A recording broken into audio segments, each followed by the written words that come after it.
episode 120 of Nothing to Say, the Fans Podcast, Super Bowl preview episode for us. We brought back on our resident Bengals fan, Keegan Ness, is joining us again. And we were going to have him on last week, but the last time we had him on, we sort of did a reactionary episode to the game.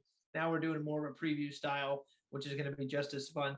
I've got to ask before we get into this, Keegan, what are the thoughts going on in your head? You had mentioned just before we started that you were very superstitious about your sports and what you're wearing and all that stuff. So what is the feeling around the game right now? I'm so nervous. Like, to be honest, I shouldn't be, because throughout the postseason, no one really expected them to be at this point.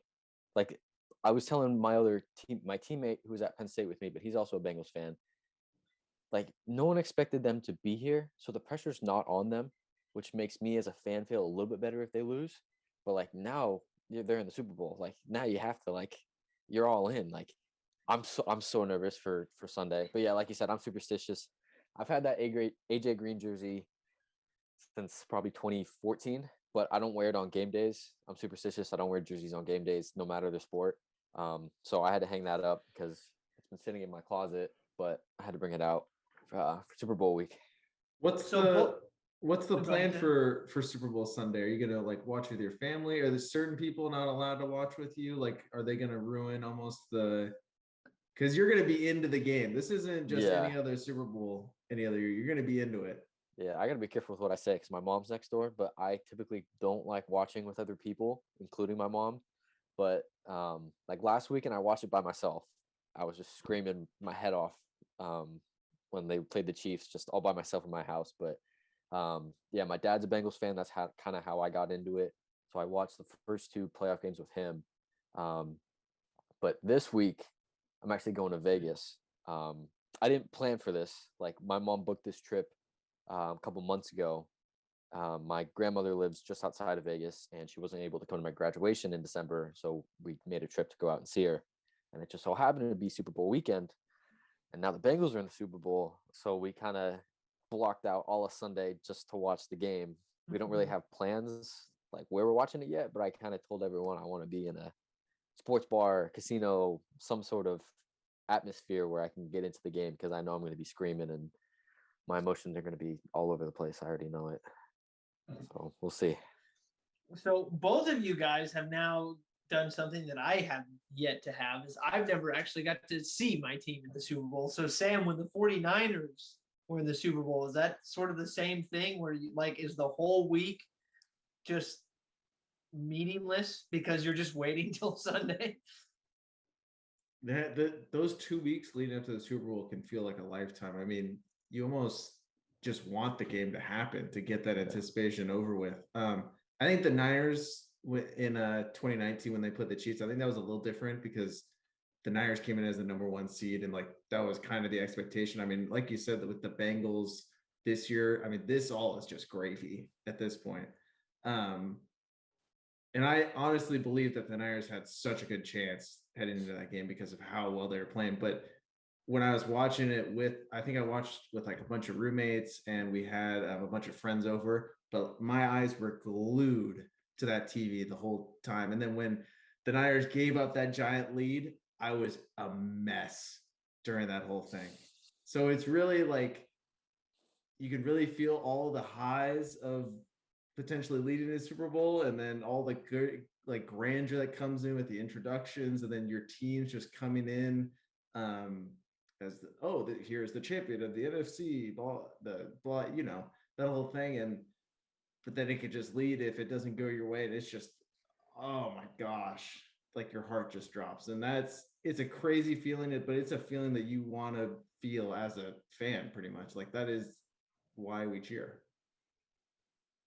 So I know you'd mentioned, and both of you guys had said about the Bengals. I mean, they obviously weren't expected to be here, and maybe everything at this point is gravy. But here's the thing: they have a legit shot to win this game. And we'll get into this game, and we can get into it right now. I've got a bunch of numbers about this game that I'll run through right now, which come from CBS. But they have a legitimate shot to win this game. I've heard a lot of people picking the Bengals to win this game for fairly valid reasons. So I've got a bunch of numbers right here that I'm just going to read off.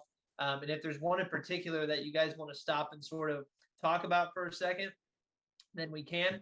But I've got about 10, 12 stats. Won't take me too long to read through this. But so first one is before the season, the Bengals had held the longest playoff win drought in the 4 major North American sports, and it was from 1990.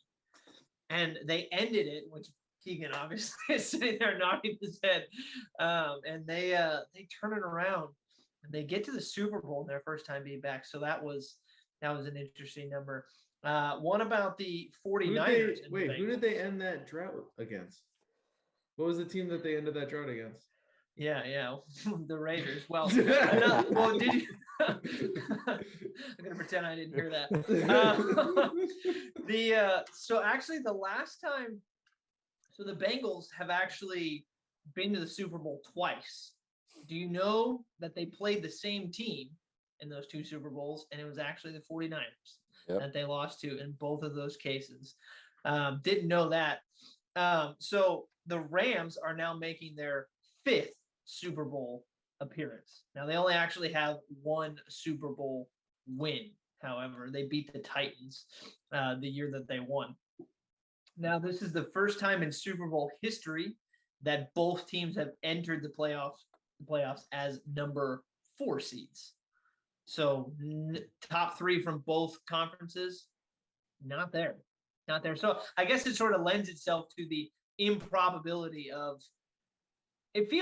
It's funny because the Rams are coming from a different place than the Bengals, right? The Rams don't feel as improbable, right? Than the They've Bengals. always been kind of been favorites at the beginning of the year. Yeah, but they're both. Yeah. I mean, they weren't even the top 3 seeds. So I found that one a bit interesting. Your guy Joe Burrow, he set the Bengals single season franchise record for passing yards with 4,616, touchdowns with 34, and passer rating with 108.3. So he's had a great season. The other quarterback, Matthew Stafford, he with the Lions was 0-3 in playoff games. He is now 3-0 with the Rams. So quick turnaround for Matthew Stafford. The Bengals have 3 players right now with 800 plus receiving yards. So that's obviously Chase, Tyler Boyd, and then the name I'm losing right now. What's his name? Higgins. Yes. Yeah. Thank you.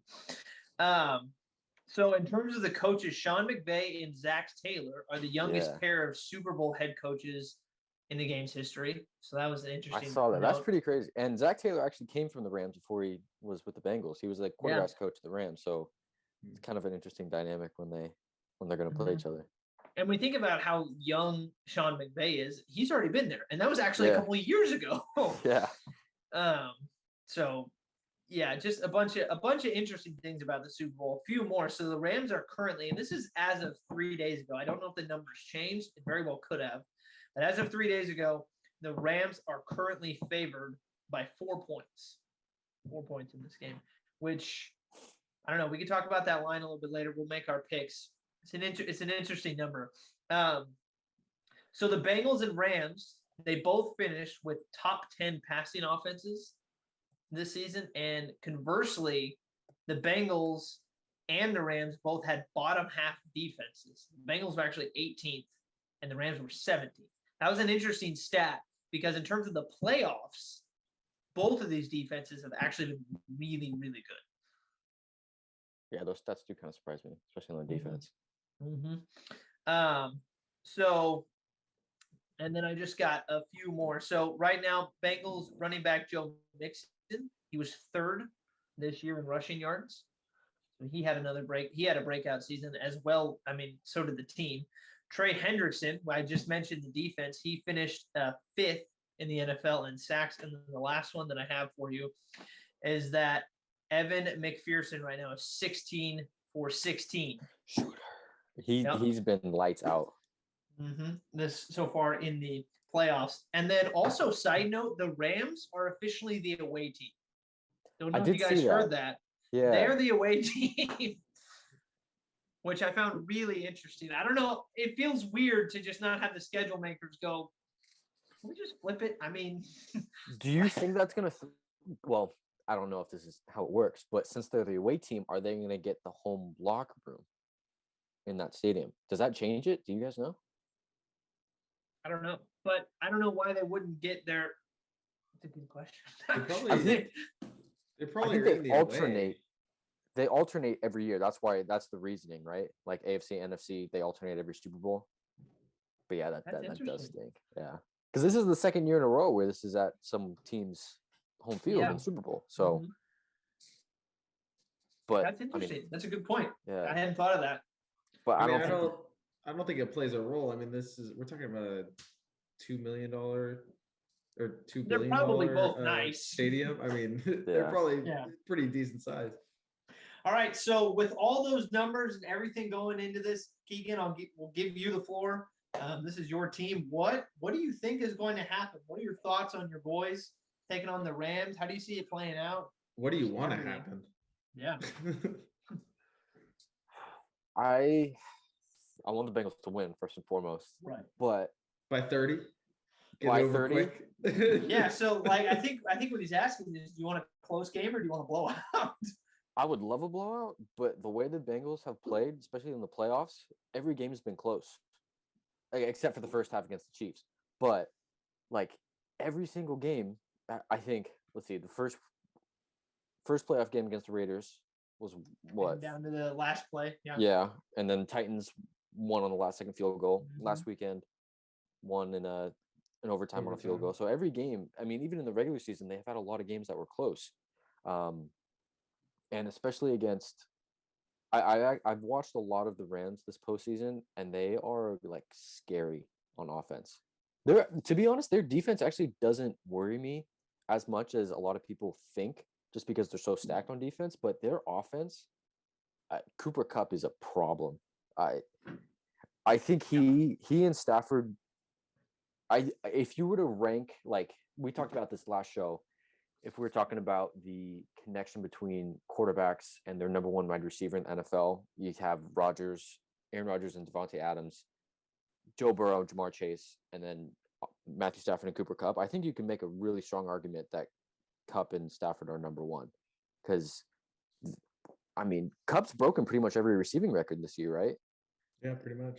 And our secondary has made a ton of improvements since, I mean, the past couple of years. Like 2 years ago, worst team in the NFL. Last year, we only won 4 games, and like we've been historically bad on defense. But the free agents that we've signed, especially on the defensive end, have been great. I don't know if you guys have seen the Eli Apple has kind of become a meme on Twitter. He's kind of done it to himself. Yeah. But I do not want Eli Apple guarding Cooper Kupp. I think he would get. Wait, why is he a meme? Isn't he playing well this year? He is, but I think he. Someone posted. I saw this the other week. Someone posted like a highlight reel of him just getting burned on every play. But he did make. So you remember in the Chiefs game right before halftime, they went for it with like 5 seconds left, and they stopped The him. Tyreek Eli Hill, Apple. yeah, he was there. Yeah. Eli Apple made the stop, and then after the game on Twitter, he quote tweeted it and tagged Tyreek Hill, and he called. I think he called him a name or something. And it's like, you don't need to do that. Like, just like it was a good play. Have you heard what Joe Burrow said after the game about the Chiefs?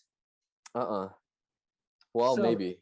It's one of the coldest things I've ever heard, and it's not like he was complimenting the Chiefs, but it was the huge like backhanded compliment that I was just like, dude, if you don't have like, his nickname now is Joe Cool, and it's one of those things where if you're not Joe Cool or anybody else, you cannot get away with what he said. And he's sitting there after the game, and I can't remember what reporter it was, but she asked him about them being like an underdog coming into the game and even into the postseason, and if this is proof enough that they weren't. And he was like, and he basically was like, yeah, it was proof enough, and we beat the second best team in the AFC, in my opinion. So he calls the Chiefs the second best team in the AFC. Team who, by the way, has been hosting the AFC Championship game for the past 4 seasons.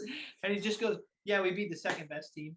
So, and it's so like rolls off the tongue. And it was like, dude, that was cool. That is what I love about him. He has changed the culture. Like, I remember, I don't know if I was talking to you guys about it, but like at the beginning of the year, like guys on the team that have been there for a couple seasons were like, we want to make the playoffs. We want to win the playoffs for the first time in 30 years. Joe and Jamar come in and like, no, our expectation is a Super Bowl. There's a sound clip after they won the AFC North in week 17, when they clinched the division, where CJ Uzama said, this is great, but our standard is a Super Bowl. Like, everybody has the Bengals as an underdog. But I mean, the players have repeatedly said that they're tired of that narrative, and they have the mindset of, they don't have the mindset of why not us? They have the mindset of it is us, which I love. Like, as a fan, they should, right? Yeah, I mean, they're here. Yeah, I mean, as a fan, that's great. Like, yeah, like I'm a little bit more reserved in terms of expectations, just the way my whole life has been cheering for the Bengals. But I mean, this year, I can't complain. So, Stan, I mean, we obviously know that Keegan is rooting for the Rams in this game, but you, on the other hand, where are you? It was a joke. Where are you? I was like, wait, what? Where are you? And then Keegan didn't correct you, and I was like, wait, no, is there something how do you feel about this game? I'm sorry, Keegan. I think the Rams have a major advantage in this game. I think they're just so much more than complete team to me. And you touched on it too. I think the way they were able to move up and down the field so effortlessly against that Niners defense, which was playing, I think, the best defensive football in the NFL for the playoffs. And they just carved them up all throughout the field. And I don't think Odell's going to have nearly as good of a game as he did against the Niners. But if he gives you something close to like 85 yards and just complements Cooper Kupp enough to where Cooper Kupp's not getting triple covered, I think Cooper Kupp can go for a 150 again, because that connection is just that good. I mean, I think they just have so much firepower complemented by a good enough, well, I want to say like a timely defense to where they really can step it up in a series, in a play, to where Jalen Ramsey can make a big play, or Aaron Donald, Von Miller, Leonard Floyd can really put pressure with that pass rush for just one play. They don't need to stop the Bengals every single series, but I think they have the firepower to really come up with timely plays to really slow down a Bengals team that makes it hard for the Bengals to keep up with the Rams in this game. So I think you're right with the sense that if the Rams are going to win this game, let's say they win this game because of their defense, they're going to win it because that Bengals offensive line is not great. Now, granted, after the Tennessee game, they played pretty well against Kansas City. It wasn't perfect, but they seemed to address a few of the problems. I'll argue with you on this, though. You talked about the Rams having this high-powered offense. I'll raise you. I think the Bengals have more weapons than the Rams. When you think about Jamar Chase and how he's already a number 1 wide receiver in the league, and if you have Tyler Boyd as your number 3 wide receiver, you are sitting pretty with offensive weapons. And that's not even before, and that's before we even get to Joe Mixon and CJ Uzama. And I tell you right now that is Uzama out of this game? It's not. So he hasn't been so ruled. Keegan would know. I don't think he's been ruled out. So he had an MCL sprain in the Chiefs game, but it was pretty mild. So he hasn't been ruled out completely yet. But I don't know if he's been practicing it. I know he's been really limited. If I had to guess, he'll probably play, but it'll be very limited. So their backup, Drew Sample, will probably start. But the Bengals offense is I'd say more high power than even the Rams offense in that sense. They certainly have a better running back. Their number one wide receivers, we'll say it's Cooper Kupp because I feel like he's definitely earned that. But then you get down to who would you rather have, T. Higgins or Odell? And based on the season, you would take T. Higgins. Yeah. If we're going off of reputation and what he's meant in the playoffs, who knows? You might side with Odell. But then you get to your third wide receiver, and it's not even close. And then if CJ plays, then it's also not even close. I think and then CJ who are you going to? Pretty comparable to Tyler Higbee. I think he's better than Tyler Higbee. And then who would you take at quarterback, Joe Burrow or Matthew Stafford? You take Burrow probably. Oh. Wow. I would at the moment. I've been advocating. You are the biggest Matthew Stafford fan. I know. I've been advocating for Matthew Stafford. I think he's a great quarterback. However, Joe Burrow now he's put himself into that conversation, and it's based on how they've been playing. You got to go with what you have seen right now, and I think I certainly at the moment would pick Burrow over Stafford to have the advantage right now in this game. No, well, we're saying these things like they're playing against air. I think you have to consider the secondary that the Rams are putting out there, because I think the secondary that the Rams are putting out is better than the secondary that Cincy's putting out there. For sure. We have no idea what Jamar Chase is going to look like with Jalen Ramsey following him the whole time. I mean, I think T. Higgins is going to feast in this game, which he's been doing. He's been doing that all playoffs, being the second man behind the Jamar Chase show. But I think this offense goes with how well Jamar Chase and Joe Burrow are able to connect and really make plays out of nothing, because that's really what's going to happen. Every play is going to be a fight in this game, and it's going to come down to how well Burrow is able to find those big playmakers in this game. And I think it's just going to be a little easier for the Rams side because they have the most unguardable weapon in the NFL. You can name whoever on defense. I don't even think if you put Jalen Ramsey on Cooper Kupp, he wouldn't be able to guard him. Well, so let's consider the second half last week against Kansas City. I mean, you have another guy who is supposed to be extremely unguardable in Tyreek Hill. And while the first half didn't go the way that the Bengals wanted to, they made that halftime adjustment where they said, okay, we're only going to rush 3, we're only going to rush 4. We're going to keep Mahomes in the pocket, and we're going to dare him to throw. And we'll just double everybody pretty much. And they completely took out Tyreek Hill. So I imagine whatever game plan they were implementing for that, they're probably going to do the same thing around Cooper Kupp in that sense. Mm-hmm. And the one thing that the Rams don't have that Kansas City did is Travis Kelce. So there's another weapon that you don't have to worry about, but you do have to worry about Odell in that sense as a replacement. So it's one of those things where they're kind of comparable in that sense. And the Cincinnati Bengals front 4 has been good enough this playoffs that you can get away with just rushing 4, which might play into the fact that, the Bengals just came off of playing a really prolific passing attack offense, which is probably what they're about to run into with the Rams. So it might be a semi-similar game plan, and if it's anything like they did in that second half against the Chiefs, the Bengals could win this game. Yeah. So I don't know. What do you think, Keegan? After all that, I mean, it's different because I feel like they had to adjust in the second half because it was Mahomes.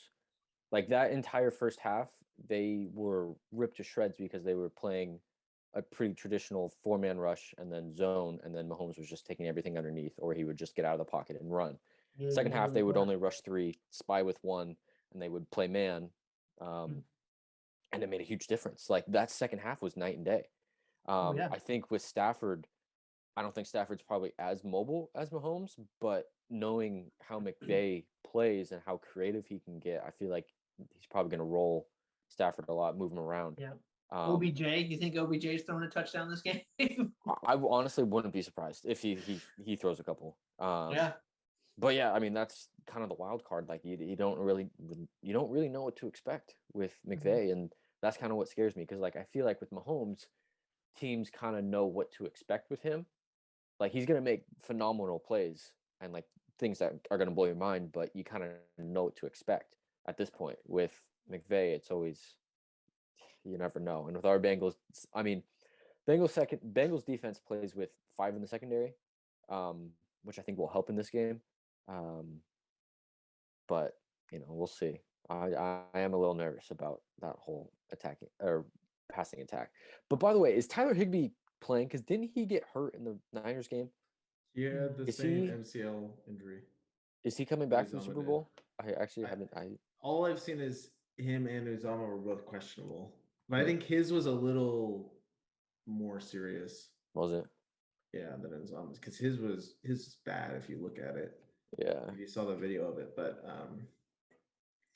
the biggest thing for me, I mean, you can't really for me compare the Rams offense to the Chiefs offense. Like they're not equal in my eyes. I mean, the Rams will actually run the football Yeah. and really want they from this turnaround in the playoffs, they've really tried to make this attack more balanced, to set up play action to where they're completely unbeatable. And it's just because the Niners were able to slow down, I guess, or really put a lot of onus on stopping that run because it was just gashing them for first downs to when the Rams became a little more one dimensional. But Matthew Stafford was able to beat them that way anyway. So first and foremost, Cincinnati has to stop the run to make the Rams more one dimensional, and then they have a chance. Double, triple Cooper Cup, hold them at the line of scrimmage, whatever you need to do. Take that 5 yards for defensive holding and try to go again on the next down. I don't know what you do with that guy because he is just on another planet. Yeah. I think you make a good point about the Rams being balanced because I think if you look at the past 2 games for the Bengals at least. I don't know if you can say the same thing about the Raiders, but the Titans are very run oriented, especially with Derrick Henry, and the Chiefs very pass oriented with Mahomes. And now you're playing against a Rams team who is probably the most balanced team that they might play all year. So yeah, it definitely makes for an interesting matchup. But I also will say I think got to give credit to the job that Cincinnati's defense has done. I mean, what they were able to do to limit Kansas City to 3 points in the second half is nothing short of spectacular. And they've been opening eyes all playoffs, all season pretty much with the job that they've done. I think another you touched on it a little bit too, Keegan. I think coaching plays a huge Mm-hmm. part in this game, and I Absolutely. think Sean McVay, maybe because he taught Zach Taylor everything he knows, I think that's a huge advantage for Yeah. the Rams. And we haven't even touched on, I mean, does it play a part that the Rams wake up in their own beds and drive to the stadium? Does that play a part? I mean, they're not going to have home field advantage because there's no fans that go to Rams games anyway out of LA. So, and they're not paying $2,000 to go see a game. Yeah. I mean, Well, I mean, so I think there are a couple scenarios that could honestly play out in this game. I think because let's think about the Rams' history. They started off really well, and then they took a huge nosedive, right? So their like average has been really bad. Now they haven't had that so far in the playoffs, but when they're at their best, they seem like unbeatable almost, just when everything is clicking. And then the Bengals have just been this freaking roll the dice wild card team that once they hit the playoffs, even so, like the game against the Titans was, now granted, they were the number 1 seed, but that certainly wasn't the Bengals offense that everybody was used to seeing. That's first half against the Chiefs. That didn't look like them. And then boom, and all of a sudden switched. So it's a really interesting dynamic for both of these teams. Sam, I know because I know what Keegan's gonna say. But for you, could you legitimately see either one of these teams winning? Like, is there a strong case for both of these teams to win this game, or are you just totally in favor of the Rams right Oh, I'd be kind of shocked if the Bengals won.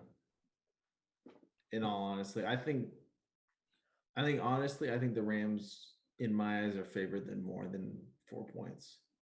I think this is their game to lose, pretty Interesting. much. And that's really not any disrespect against Cincinnati. I mean, we're talking about a Rams team that added Odell, added Von Miller, added all these dudes. Like, this is the game they were preparing for. And if they Yes. don't win this game, then that is a huge failure with their future and their future draft capital. Like, That was they need to win this game 1,000 times more than Cincinnati does. Cincinnati could be here next year, 5 years from now. Who knows? They got that. That was kind of why I said earlier, like, the pressure's not on the Bengals. It hasn't been all season. The Rams put so much into this season to win right now. Like, if they don't win right now, you can kind of say it's been a failure. I'm so glad you guys brought that up, because that was a huge talking point today on Get Up, is if the Rams do not win the Super Bowl, is it going to be looked at as a colossal failure? And it was kind of split 50-50.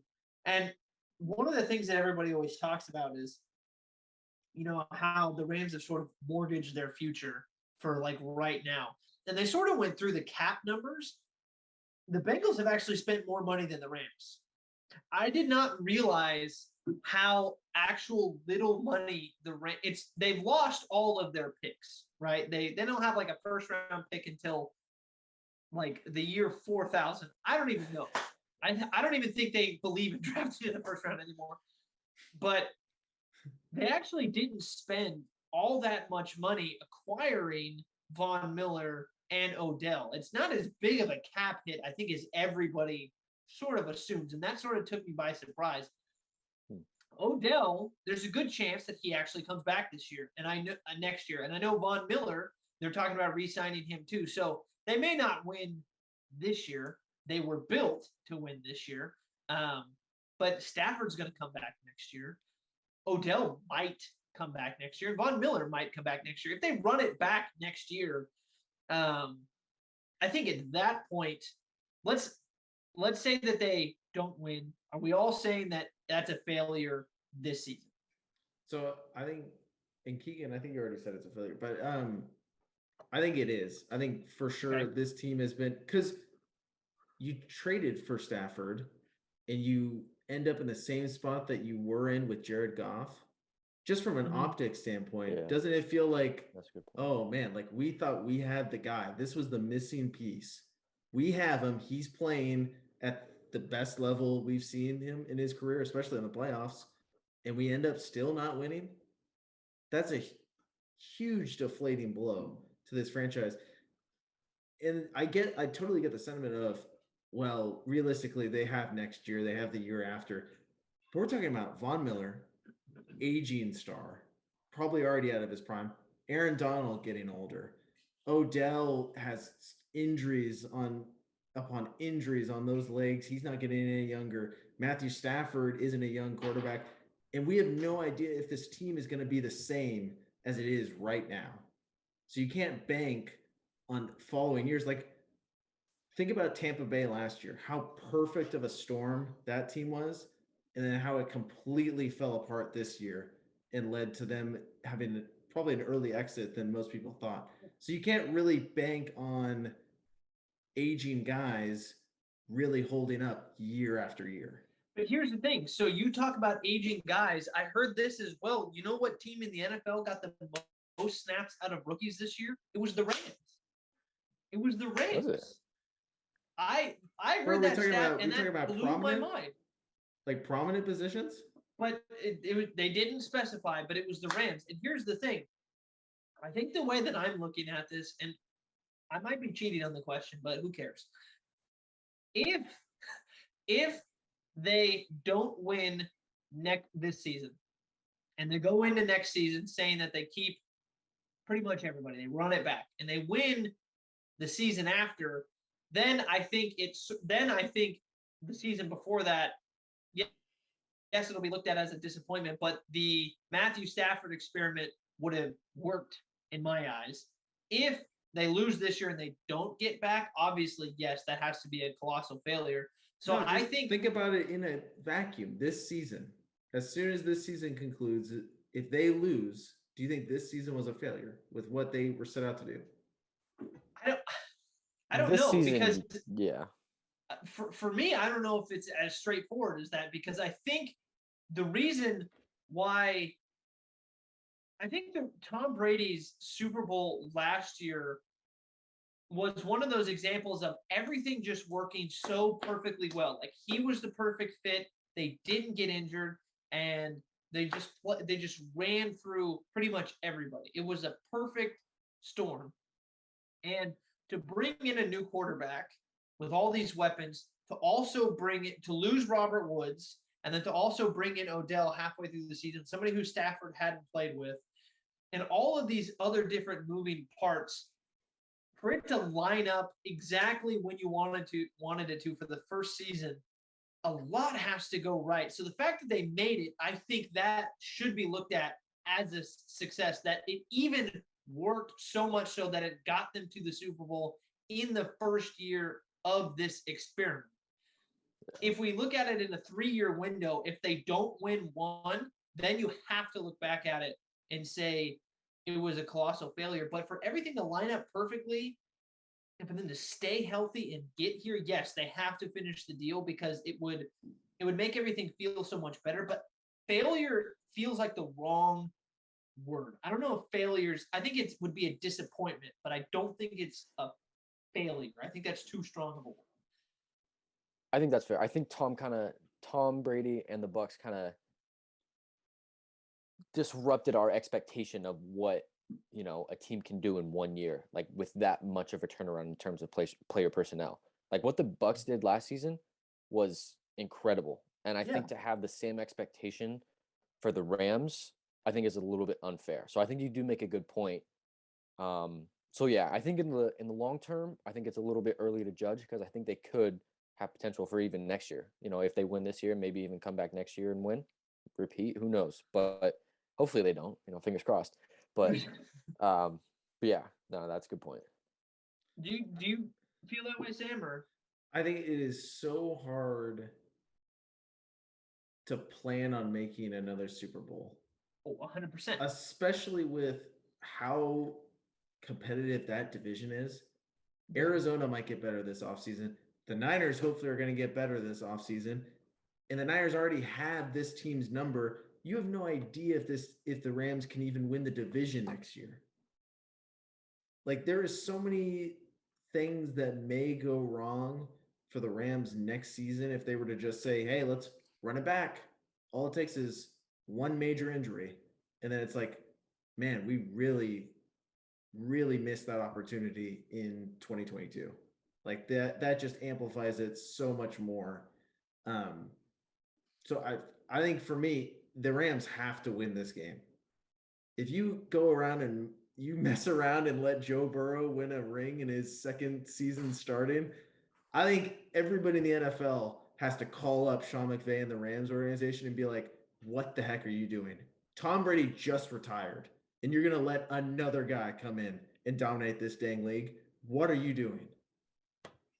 Well, I'm actually glad you brought up Joe Burrow because I'm sitting here and I'm thinking about ways to transition us into our segment, and you just did it for me. So we've been working together so long now that it totally we're in sync. So glad that you brought up Burrow because one of the things obviously that has been heavily reported on is Burrow being second year guy, the young quarterbacks all in the AFC and some in the NFC, and Tom Brady's on his way out the door. Drew Brees just left. Ben Roethlisberger left. Phillip Rivers left this last offseason. So new wave of quarterbacks coming in. And I sent the guys a list earlier in the week of some of the young quarterbacks, some of the most, I guess I would say the most prominent young quarterbacks in the league right now. I have to say that Dak Prescott is 28. That's not super young by quarterback standards, but he did just get that first big contract for a quarterback, and feels like it hasn't been around all that long. So I lumped him in. He's the oldest one on this list right now, but everybody else is younger than Dak. So I sent them a list of 11 names, and they are the 11, I'd say, young star quarterbacks in the league right now. We're going to rank. We all made a list of 1 through 11, 1 being the person who we would want to start a franchise with the most, and then everybody under that. And I don't know about you guys, but it took me a minute to make this list. And it actually wasn't the top for me. That was the hardest part. It was 7. middle, It was 7 through 11. That was the hardest part for me. Yeah. I agree with that. So I don't know who wants to go first. If you feel confident in your list, you can jump on in. Do you want to read the quarterbacks that we picked from? I can if you'd like. I was going to save that, but I guess that's probably, so we'll do that. So the names on the list were Jalen Hurts, Mac Jones, Trevor Lawrence, Justin Fields, Kyler Murray, Dak Prescott, Josh Allen, Patrick Mahomes, Joe Burrow, Justin Herbert, and Lamar Jackson. So 11 names in total. Those are the ones. And I understand that the Justin, Trevor, and Mac thing, they're very new, but I threw them in because those were the 3 guys who were they were the guys coming in this league. And to each their for them, they had spurts this past season where they did play fairly well, and it's a bright future for all 3 of them. So lump them in as well. Rip Zach Wilson though. Rip Zach Wilson. And no Trey Lance. I didn't even notice it before we started. Nobody cares about Trey Lance at the moment. He's gonna win Offensive Player of the Year next year. Just you watch. Okay, I'll watch. We're going to the Raiders Niners game next year, so. Oh, there you go. That's gonna be tough for you. We gotta swing that somehow. It's in Vegas, so. Oh, it's gonna be tough for me then. Holy cow! I'm gonna get shanked. Dude, I'd be more afraid of going to Buffalo than Vegas. You gotta get frostbite or something and have to amputate my feet, but actually getting frostbite and then maybe getting punched in the face by Bill's Mafia may not be as bad. You might have to feel it. So, all right, who wants to go first, or should we just go we each read our 11, or do you want to read the whole list? How about do 11 to the last 5 or something, split it in half. We'll go 11 to 6 and then 5 through 1. Yeah. All right. Keegan, you're our honorary guest, so I'm throwing you to the flames first. So am I reading 11 through 6 or just number 11? Yep. We're gonna go 11 up through 6. So start at 11 and move your way up through 6. All right. So I have at 11 Jalen Hurts, 10 Justin Fields, 9 Trevor Lawrence, 8 Kyler Murray, 7 Dak, 6 Mac Jones. Oh, Mac Jones, really high up there. He is pretty high on my list, to be honest. He's exceeded my expectations this year. So provide some justification behind your list. Why I was surprised that Jalen Hurts was at the bottom. Yeah, I mean, it was hard, like you said, because a lot of these guys have smaller sample sizes of data and evidence of what they can do in the NFL. But I kind of looked at it what can these guys do in the situation that they were drafted in? Because all these guys that we're talking about are still with the teams that drafted them. And some have been drafted into really, really poor situations, like Trevor Lawrence, Justin Fields, and Jalen Hurts to an extent. But I look at it how much of a positive influence can a young kid have on a team that has low expectations? And I'll get into my top 5, which is no surprise. I don't think it's going to surprise anyone here, but I have Joe Burrow as number 1. So I look at it like that. That's kind of how I look at it. But yeah. Any objections? I know I've got some faces. Sam, you can go first. Oh, I think Mac's a little high. I agree with that. Over Kyler and Lamar. That seems a little soon. No, I don't. No, Lamar. I haven't said Lamar yet. Oh, you haven't said Lamar. Said Lamar. Yeah. Well, over Kyler and Dak too. And Dak. 2 proven guys that have done it multiple years. I know Mac by far exceeded a lot of people's. Was the best rookie QB this year, but I can't forget how he kind of tailed off at the end of the year and really sort of seemed like defense have kind of figured him out, and we were able to slow him down a little bit, which is totally natural for someone in their rookie season. I mean, he was due for that to happen. Yeah, that's I think we're all going to have pretty much the same names in this bottom half, just jumbled up a little more. I can go into mine if you want, Jason.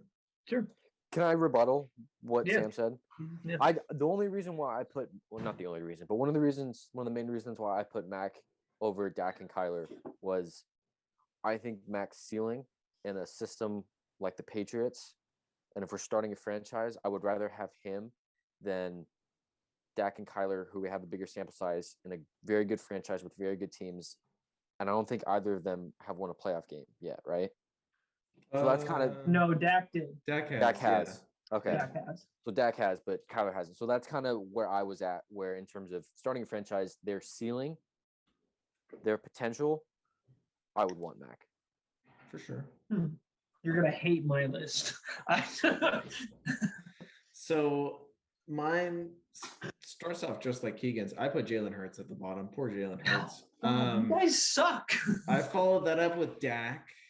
Then I put Justin Fields, Mac, Trevor Lawrence, and then Kyler. And then, yeah, I think that's tops, right? Okay, read that again, because I gotta listen to that one more time. So I have Jalen Hurts last. Wouldn't even touch him with a 12-foot pole. Dak Prescott, Justin Fields, Chicago's own, Mac Jones, Trevor Lawrence, and then Kyler Murray. Wow. So the reason I put Dak that low, That was my question. Yeah. and I don't know if this is against the rules, but I factored in that ginormous contract that he is attached with. I'm not starting a team, especially a 28-year-old, coming off of major leg surgery with that like stranglehold of a contract. If I'm starting a franchise, I'm assuming I need to fill a lot of positions pretty quickly to create a contender. I'm not signing up for the biggest contract in the NFL. Okay, well then Josh Allen and Patrick Mahomes better not be 1 and 2 for you, because they both have monster contracts. Yeah, but they're okay. Comparing Okay, Dak Prescott to Josh I'm Allen just saying. and Patrick Mahomes, I'm just saying. that's If you're gonna blasphemy. use, but if you're gonna use contracts as a justification, then But I think so. Dak puts up a lot of numbers, but he has underachieved with the talent that Dallas has had, and he plays such a big role in that as the QB. We've seen QBs now change cultures overnight, and Dak, from all accounts, is a huge leader of that team. So he is culpable with the downfalls of that team, and they're just widespread underachieving year after year with the Dallas Cowboys. So I think that's a huge knock on him and his production, because his production out of everyone I just listed is by far the highest. Right? You got to give that to him. But we're talking about with the weapons he has, with 3 pretty great receivers in the NFL, with a healthy Zeke at one point early in his career, with all those things and a great offensive line early in his career, he was able to put up great numbers. they're not great anymore. But yes. Underachieve at that same time. Right? So then I put Justin Fields ahead because we don't know what Justin Fields is. He's shown flashes this year of really using his great athleticism and being able to work with anything that's in Chicago, with a Matt Nagy that probably was trying to lose more games than he was trying to win later in that year. So he grew so much in that final third of the season that I give him high marks, and he's only 22. I think he's tied with the youngest out of this whole list. So he has major room to grow. Like, just for perspective, he's 3 years younger than Lamar Jackson, Joe Burrow, Josh Allen. He is pretty young.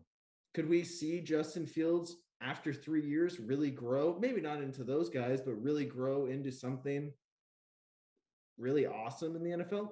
Totally. Could totally see that. Then I put Mac Jones because he had by far a better rookie year. I think his ceiling is a little bit capped due to that lack of athleticism for me. Jason and I talked about it at the draft.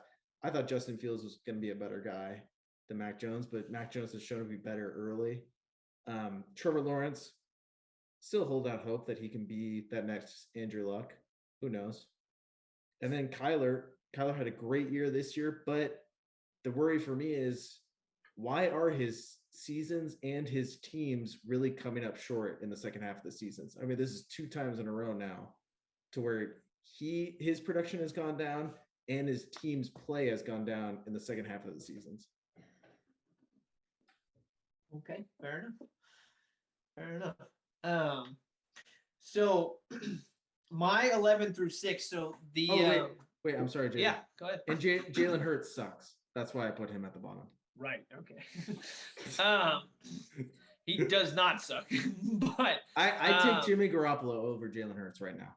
That's blasphemy. That is absolute blasphemy. I for sure take Trey Lance. No, you would not. No, you would not. Anyway, so my 11 through 6, I think we all had different ways of going about this. It seems like all of our reasoning for why we made our list a certain way is all different. So the 3, I guess, rookie quarterbacks this year, I put them at 11, 10, and 9 just because the sample size is so much smaller with them. I didn't feel like I had any good justification to put them. You okay, Keegan? Sorry, I accidentally sent you guys something in the group chat, and I can Venmo you for that, Keegan, but I don't know if I can get there. I typed it, and then I just realized I sent it to the wrong person. So sorry if you guys got that and distracted you. Sorry. Oh, okay. That's funny. Zesty Buffalo. So yeah, okay. My bad. Anyway, so I put the 3 rookies at 11, 10, and 9 just because their sample size is so much smaller, and I didn't feel like it would be fair to put them over the other guys. So at 11, I know that he had the best rookie season, but I agree with Sam. I think his ceiling is more capped than the other 2 guys. So I put Mac at 11, not because he had a bad season, because out of all of the quarterbacks, out of the rookies, he by far had the best season. But if I'm thinking of what I think they're going to turn into, I think Justin and Trevor have a higher ceiling than Mac. I put Trevor at 10. I actually put him behind Justin Fields. And the reason why I put Justin at 9 is pretty much because I know that Justin and Trevor both came into poor situations, complete opposite of Mac. But when I watch Justin, he sort of reminds me of Josh Allen a little bit. He's big and strong and a really good runner. He's got an awesome arm. And he also kind of reminds me of like Russell Wilson, the kind of those 2 type of guys. And if I was starting a franchise, I just like that idea of that type of quarterback, somebody who can run, but it does have a good arm. So I like the possibility of what Justin Fields could turn into. So I put Mac at 11. I put Trevor at 10. I put Justin at 9. I put Jalen at 8. So I put him above the other guys. Jalen had over 4,000 yards this season. He had 22 touchdowns and 13 interceptions. I think people forget how young he is too. I mean, that was only his 2nd season in the league. And he also ran, I don't have how many yards he ran for, but he definitely earned another chance to be Philly's quarterback, in my opinion, and another chance to prove that he can play in this league. So I put him at 8. And then I put Kyler at 7, and I put Dak at 6. Kyler going up and down especially down. I mean, that play, it's one of those things where what have you done for me lately? And the lasting image that we have of Kyler Murray in that playoff game is so bad. It's so bad. And I'm not saying he's a bad player or anything like that, but Dak, I know that Dak maybe hasn't done as much as you'd want him to with everything around him, but I also think that has to do with their coaches a little bit. I mean, their coaches were under, especially Mike McCarthy, was under a lot of fire this season. And I don't think the offensive, the stagnant nature of the offense in that second half of this season all has to do with Dak. Zeke isn't himself anymore. Amari Cooper is not a number one receiver. I mean, he's definitely a number two right now. He might even be a number three if Gallup comes back and he's playing healthy. He shouldn't be. He shouldn't be. And I don't think he, on paper, is. But the latter half of the season, he played like it. So you'd hope that in Dallas that doesn't happen next season. Because his talent, he's like a top 15 talent at the wide receiver spot easily. So I put Mac at 11, Trevor at 10, Justin at 9, Jalen at 8, Kyler at 7, and then Dak at 6. So that was my list. And then now we're getting in the top 5. So this is going to be interesting. So Keegan, what you got as your – well, actually, any objections to that at all? Can you go look? So you kind of talked about it, but Jalen Hurts. I was in Pennsylvania for a long time, and a lot of my teammates were Philly fans, and they are obviously very high on Jalen, but I think they're a little bit biased. So why? Can you go into a little bit more why you're so high on him? Because I know he does not have the best team around him, and he was kind of drafted into a weird situation where there was a coaching change and all that. But why are you so high on him? I just think that, and I need to make a correction. He's thrown for 4,000 yards in his career. He only threw for 3,000 in this season. So I need to make a correction on that. But I think it's one of those things where, again, when I watch him play, I like the idea of having a quarterback who can do both things well. Now, he's a better runner right now than he is a passer. So that is something that needs to get addressed. But I mean, you think about when Josh, because one of the things that Hurts gets criticized for is that he's not super accurate with the football right now. It was the same thing that people were saying about Josh Allen when he came to the league. His accuracy was really questionable. So I think accuracy is something you for sure as a quarterback can really, really, really work on. And I also like who Jalen Hurts is as a person. I mean, think about everything that he's had to do. Yeah, think about the Alabama situation and then Oklahoma, and then he comes to Philly and people are just bagging on him. And then he comes in last season, plays really well in those couple games, and then he finally gets his first shake in Philly. He actually plays pretty well. I mean, he had that team in the playoffs this year. And as soon as they sort of morphed the offense, because remember, halfway through the season, everybody was screaming at Philadelphia, you need to run the football. You have a good running back and you have a running quarterback. They weren't doing that. They weren't catering the offense towards him. And as soon as they did that, they became like the best rushing team in the league. So I think he really hasn't even gotten a full season where he's gotten a full shake. And I think there are so many things about him to love, and his accuracy is something he can for sure work on. I think he's definitely earned another shot to be Philly's quarterback. So that's just my thoughts on him. That's fair. I think Philly as a whole this season exceeded expectations, and it's really hard not to root for him. You know, his story you touched on a little bit. So yeah, no, I agree with that. I sold him. Sam? You didn't sell me. There's no way.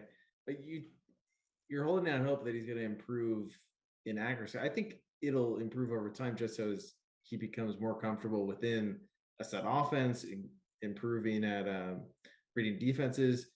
But arm talent wise, I mean, he has nowhere near like the arm talent that Josh Allen has. I know you didn't say that, but I think that's really where that stigma of inaccuracy comes from, when a guy has a huge arm and he just tries to sling it everywhere.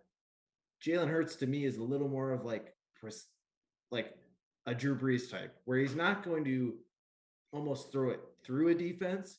He's sort of trying to place it through a defense, but he's just missing right now. And I don't know if accuracy, like I think a guy that has a great arm can learn how to place the ball, but a guy that's placing it doesn't just learn how to have a better arm and is able to really make those elite throws.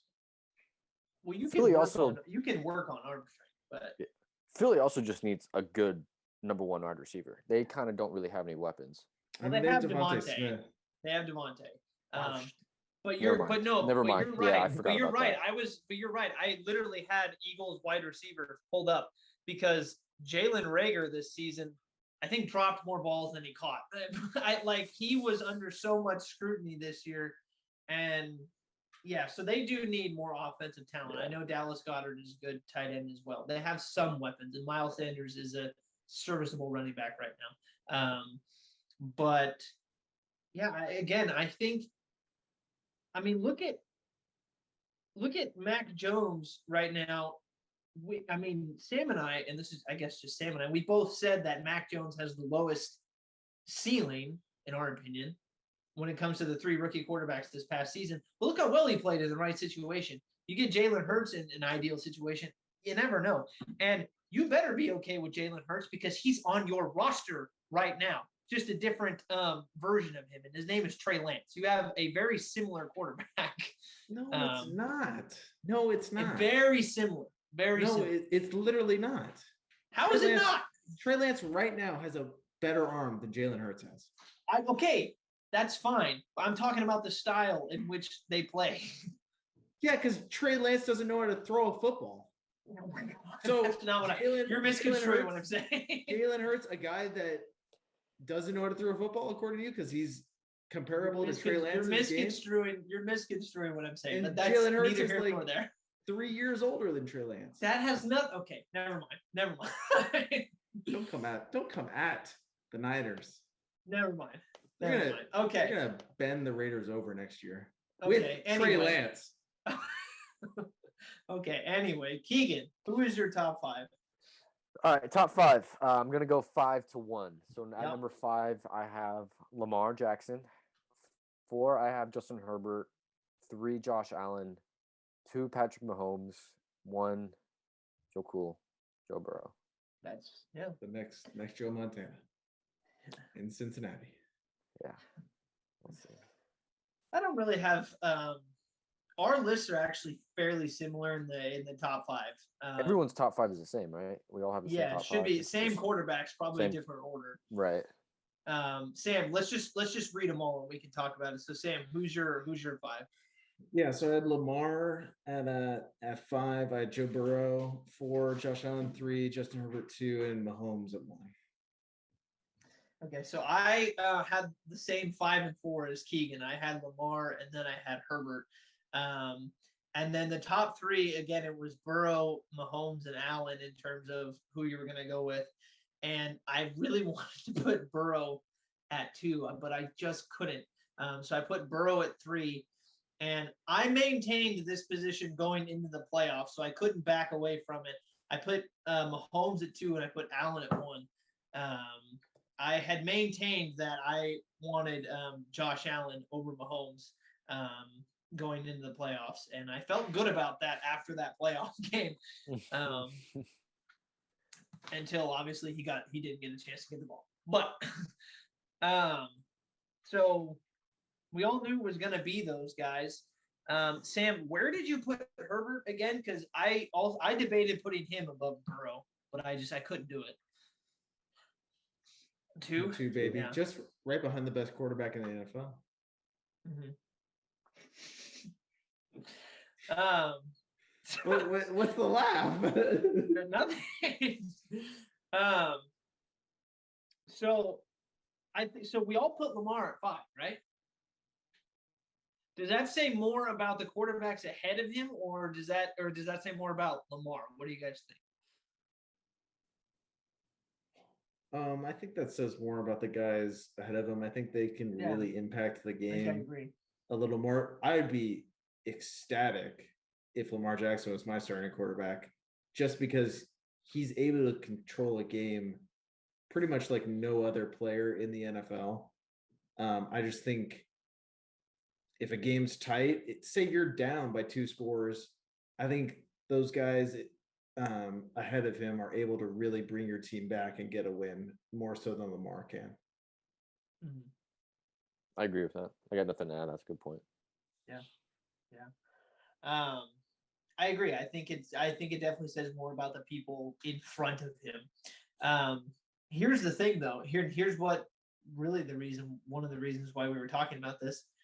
All 5 in our list, all 5 of the guys in our top 5, all in the AFC.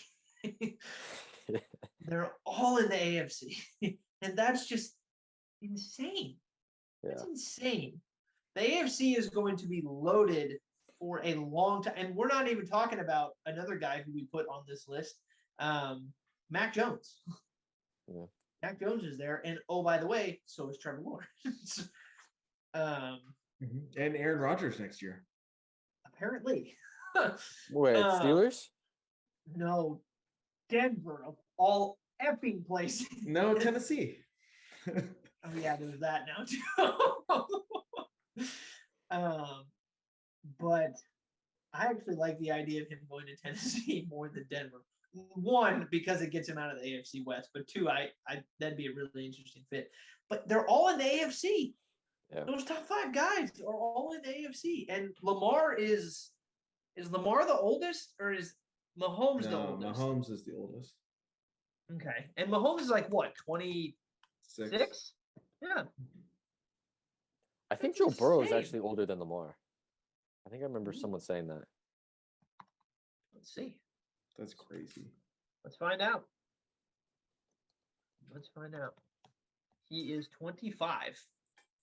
He's 25, and Lamar is also 25. So Oh. there you go. When's their birthdays? Joe's December 10th, 96. Wow. Well, if we're doing this, then Lamar's is January Of 97. 97. So Joe is older. Lamar or Joe Old AF. Yeah, I mean, He's practically washed. no.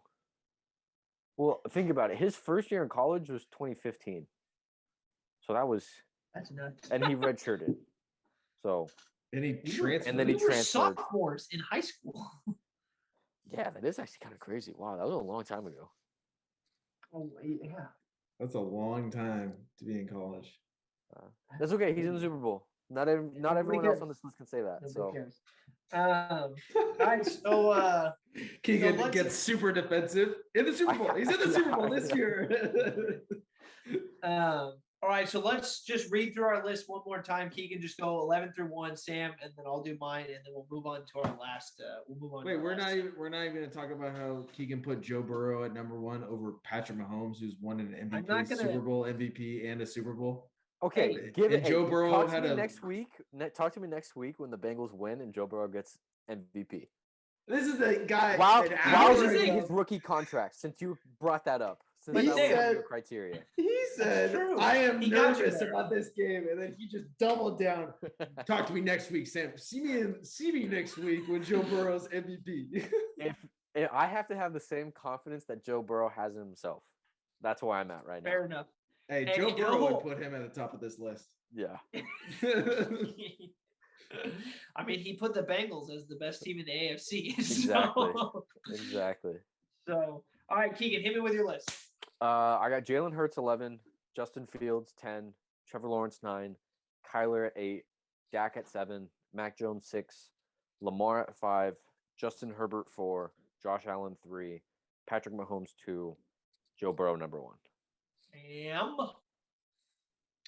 Hurts, Prescott, Fields, Jones, Lawrence, Murray, Lamar, Burrow, Allen, Herbert, and Mahomes.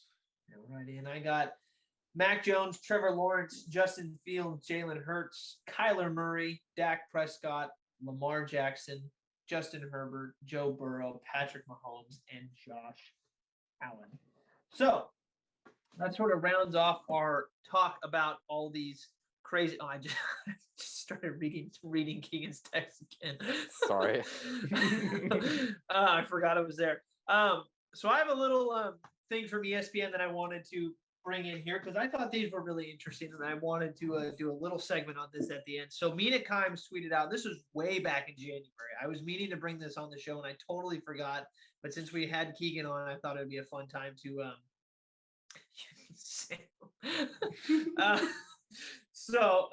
I thought this would be a fun time to bring it on. So she tweeted way back in January, "What's your goofiest sports take that you actually kind of believe?" And then a bunch of people responded, some from ESPN, and it looks like some just random people that tweeted in as well. So this was so I'm not going to do what Mina Kimes said hers was, because I don't think it's really relevant anymore, because hers was, if the Bills want to truly get the most out of Josh Allen, they got to build a dome.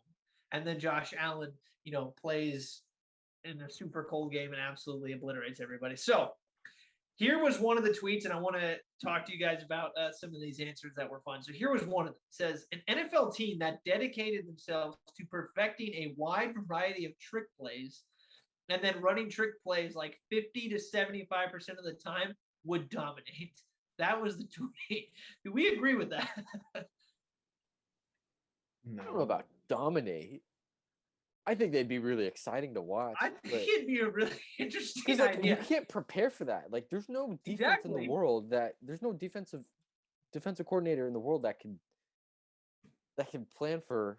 Because I mean, trick plays, the whole element is surprise and not knowing what to expect, and I kind of want to see that now. Interesting. All right, interesting idea. Interesting idea. So this one has So this one's an interesting one. It says, either hockey should eliminate the shootout, or every time an NBA game needs more than one overtime, they should do a dunk contest to pick the winner. I didn't really like the dunk contest idea, especially because the dunk contest has been so bad in recent years. But I wanted to ask you guys what you thought about that. No, I don't want to see guys missing dunks like over and over again, and some to dumb lose a game dunk. of all things. Like they're already tired from the game, and then you're like, oh man, Aaron Gordon fouled out in this game. How are we gonna be prepared for the dunk contest at the end? Like, what are we supposed to do? Teams are gonna sign like players just to be designated as dunkers in overtime. Dunkers. Okay, so are we giving a thumbs up on the first one? Like, I'm giving a thumbs up on that first one for the trick plays. Was that a thumbs up from Keegan? Yeah, get like the Harlem Globetrotters of the NFL, and so thumbs down I would for see Sam. that. So what about the basketball one? Are we all going thumbs down on that one? Dunk contest, thumbs down. I would rather see a half court shootout. I think I agree with that. A 3-point shootout. Okay, so this one I am giving the thumbs up for. This one says if a play being reviewed is cool enough, it should always count. So for example, this is talking about like a charge in basketball. Like, if they're reviewing whether or not it's a charge, count the dunk. I'm thumbs up for that one. Could you imagine the refs after that? We're reviewing for a charging foul, but because the offensive player windmilled 360, we're gonna call it good. I think in basketball, I'm okay with that one. Yeah, I agree. I think that would be a fun one. Now, what do you think's going on here, Jim? Well, he does go between the legs. Is that enough flair for this referee team right here? They're not usually fans of the between the legs. They're usually a conventional liking. Yeah, you got to get some new refs. So this is when we start getting into some interesting ones. This says all Olympic events should include one average person participating in the event, so the viewer can get a sense for just how ridiculous the feats they're witnessing are. I love this idea. Yep. Even if it's not even, so you know how they do like the world record line, like it shows the pace. Yes. If they were to show like an average human being pace line, I think that would even satisfy. Yeah. Like, have somebody like do it when nobody's there just to get a time and then put it up again. You figure like the average, I don't even know how you would do it, but like the average of or you could do like collegiate athlete average or something like that. Even like that being superhuman, but like the Olympians are that much farther ahead. Yeah. Keegan, what do you think? You know what I thought of? Because we're talking, the Winter Olympics are on right now. Is you guys ski and snowboard, right? I never actually have had I've never had the opportunity. Oh, really? To. Okay. For some reason, I thought you guys went, but so I grew up skiing. I haven't been in a while, but whenever I would go skiing, me and my brother like to do jumps. Yeah. And whenever my brother recorded it a couple times, and I would go off this jump, and in your mind, you think you are so far off the ground. Oh yeah. Like you think you're flying, and then you watch the video and you're like that for like half a second. So Yeah. like the what we watch on TV at the Olympics, what they're able to do is unreal. So yes, I am a thumbs up on this one. Would you want to be the person that has to participate in the events? Depends on the event. Depends on the event, but no, because like people are gonna compare you to Olympians. I don't want to be embarrassed. Could you But I imagine mean, someone's got to do it. the like 240-meter medley or whatever? Some average person trying to do that? Is that the swimming one? Yeah, like the Oh, yeah. I would not want up to and do it. back. And Yeah. we see in lane 10, Keegan, he seems to be he's drowning, everyone. Someone needs to help him. You got to give me a floating, maybe. He's got the Oh, kickboard. Yeah, that. I need a kickboard. I totally get what you're saying about the jumping thing because my dad and I would, because I've been mountain biking my entire life, so we don't do a ton of jumping, but when there are jumps, sometimes we Yeah. did. And you're right. There is this feeling of, I am like in the clouds right now. And then you're just like above this little speed bump and you're like, Yeah, I know. It's crazy. So there was one about hockey, but any of us really pay enough attention to hockey to give an opinion? So it was, if a hockey player gets a penalty that extends into the next period, they should have to sit in the box during intermission. So like commentating. So like they wouldn't be able to go to the locker room. They would just have to sit in there. Yes. I think that'd be fun. I think as a player, that would be really annoying. But I think that would be pretty comedy. Like I think that'd be pretty funny. And then so like, can you imagine it being in like sports, like a player gets ejected, but they can't leave. They have to go up to the booth and just start commentating. That would be funny. I would Like, that. can you imagine like Ron Artest after he gets ejected? Hey, meta world peace. Come Or on, at that show some time, respect. Ron Artest. But Come on, show some respect. at that time, yeah. All right, Antonio Brown, instead of running to the locker room, just Antonio Brown pieces and jumps into the stands. with Romo and Nance. Oh, they have to man. be in the commentator booth? They're not in like the penalty box thing? It doesn't say. It doesn't specify. It just says box. So Could we have a No. box cam on during a commercial break? Like the Geico commercial's going, but then in the corner you got like This little picture, yeah. some guys just sitting there. Mm-hmm. All right, so this one says, I think if you beat a team in the playoffs in any sport, you should be able to take one of their players and add them to your team for the remainder of the playoffs. Dude.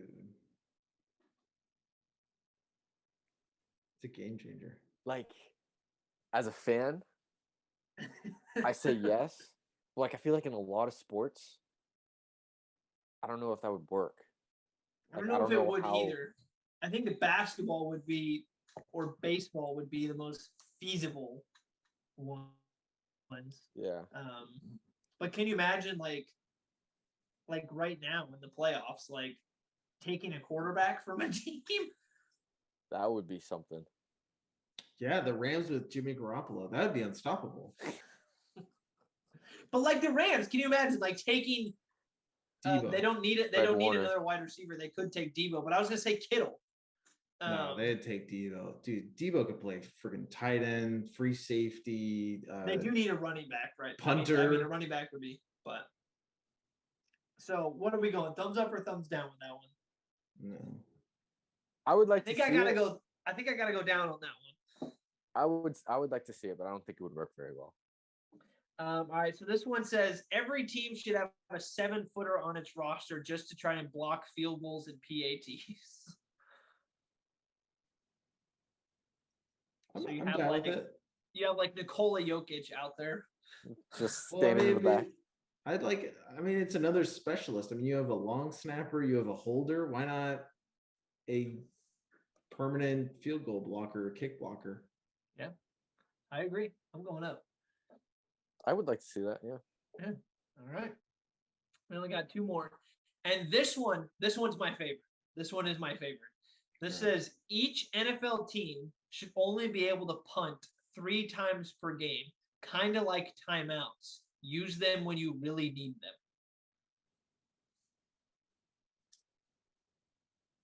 I like that one a lot, actually. Is it 3 per half? I think it would just act the same way that timeouts act. I'd lower it. I'd probably do like 2 per half. But this says only 3 punts per game. So maybe, yeah, so I guess he's not doing it like timeouts. It's just 3 for the entire game.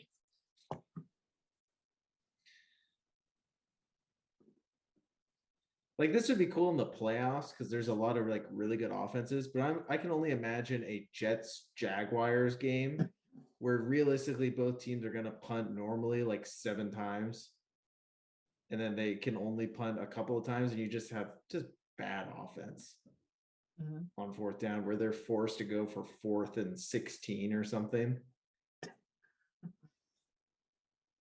I totally get that, and I think there would be a lot of interesting scenarios like that. That being said, I'm still for it. Keegan? I would kind of want to see that. Yeah. Maybe implement it one season just to like pilot it. Or maybe like, well, I don't know how that would work with a 17-game season, but like every team, 1 game next year, like has to do that. I don't know. Do it in the Pro Bowl. Yeah. I guess, I mean, they don't Although really nobody punt in really the Pro plays Bowl in the Pro anyway. Bowl. Yeah. Do it in preseason or something. Yeah. I would like to see that. Yeah, I'm going up. And then last one, Keegan, how much do you pay attention to baseball? Not very. And not much for myself either. So Sam, this one's for you. The warning track should be made of trampoline.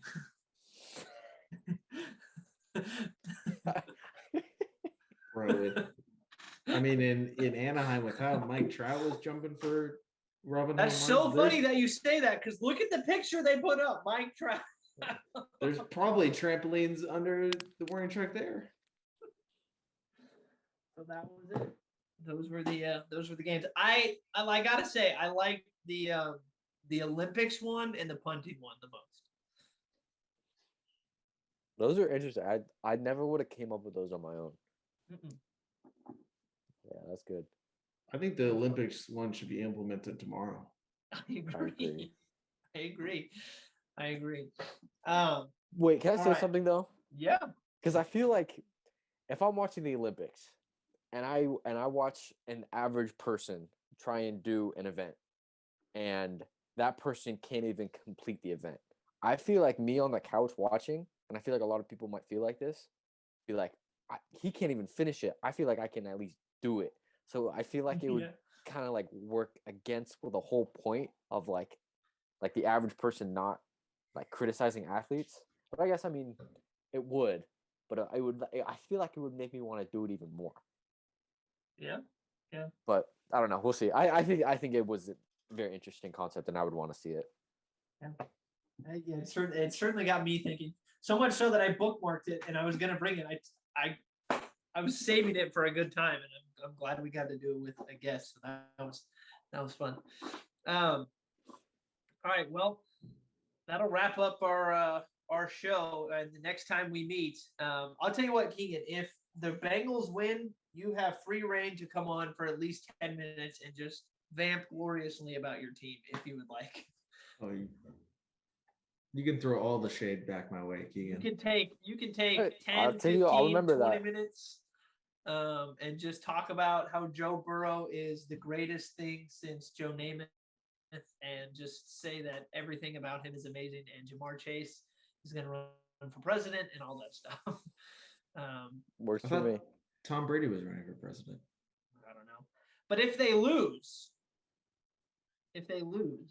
are you coming on or not? I could. I mean, if you guys ask nicely, I will, and I'll do a reflection of the season. But just a deep dive on the Super Bowl, every single play. That'd be down. Well, if they win, I might not remember a lot. I'll be honest. I'll be in Vegas. who knows what's gonna happen. That's true.